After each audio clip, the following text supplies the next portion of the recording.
अगले दिन जैसे ही राजा भोज ने सिंहासन पर बैठना चाहा तो दूसरी पुतली बोली, जो राजा विक्रमादित्य जैसा गुणी हो, पराक्रमी हो, यशस्वी हो, वही बैठ सकता है इस सिंहासन पर।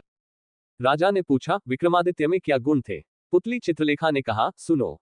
एक बार राजा विक्रमादित्य की इच्छा योग साधने की हुई, अपना राजपाट अपने छोटे भाई भर्तृहरि को सौंपकर अंग में भभूत लगाकर जंगल में चले गए।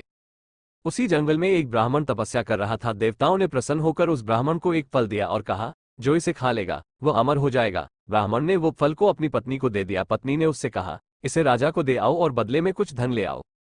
ब्राह्मण ने जाकर वो फल राजा को दे दिया। राजा अपनी रानी को बहुत प्यार करता था, उसने वो फल अपनी रानी का दे दिया। रानी का प्रेम शहर के कोतवाल से था, रानी ने वो फल उसे दे दिया। कोतवाल एक वेश्या के पास जाया करता था, उसने वो फल वेश्या को दे दिया। वेश्या ने सोचा कि मैं अमर हो जाऊंगी तो भी पाप कर्म करती रहूंगी, अच्छा होगा कि यह फल राजा को दे दूं, वो जिएंगे तो लाखों का भला करेंगे। ये सोचकर उसने दरबार में जाकर वो फल राजा को दे दिया। फल को देखकर राजा चकित रह गए, उन्हें सारा भेद मालूम हुआ तो बड़ा दुख हुआ, उसे दुनिया बेकार लगने लगी। एक दिन वो बिना किसी से कहे सुने राजघाट छोड़कर घर से निकल गए। राजा इंद्र को यह मालूम हुआ तो उन्होंने राज्य की रखवाली के लिए एक दूत भेज दिया। इधर जब राजा विक्रमादित्य की योग साधना पूरी हुई तो वह लौटे। दूत ने उन्हें रोका। विक्रमादित्य ने उससे पूछा तो उसने सब हाल बता दिया।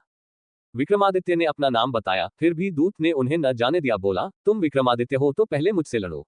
दोनों में लड़ाई हुई। विक्रमादित्य ने उसे पछाड़ दिया। दूत बोला, मुझे छोड़ दो, मैं किसी दिन आपके काम आऊंगा। इतना कहकर पुतली बोली, राजन, क्या आप में इतना पराक्रम है कि इंद्र के दूत को हराकर अपना गुलाम बना सको?